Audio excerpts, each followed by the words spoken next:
Первые марки Олимпийских игр, 1896 год. Даже штемпели есть. Это первая Олимпиада. Владимир Алексеевич – филателист с 60-летним стажем. Только олимпийских марок у него целая коллекция. И здесь легче сказать, чего нет. Одних кляссеров, где хранятся марки, около полусотни. Признается, это увлечение родом из детства. В послевоенное время мальчишками играли в орлянку. Некоторые ребята проигрывали и марки. Так и начал собирать. Причем коллекционируют до сих пор. Одни коллекционируют табакерки, другие это коллекционируют женщин, третьи еще что-нибудь коллекционируют. Я марки коллекционирую, потом стал монеты, потом стал открытки. У меня только новгородских открыток около свыше сотни штук.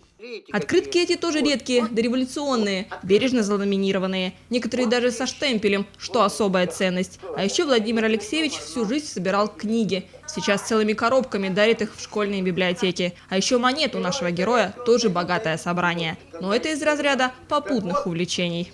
Они тяжелые, их сейчас у многих коллекционеров нет, только вот у таких, которые лет 50 собирают. Ценность своей коллекции филателист прекрасно понимает, но мало что продает. Сетуют, антикварщики занижают цену, а за копейки отдавать не хочется. Зато с удовольствием дарит особые редкие экземпляры марок в музее Санкт-Петербурга. Таков он, учитель физкультуры, ведь почти всю жизнь наш герой проработал в школе. А еще в 70-х возглавлял спорткомитет Великого Новгорода.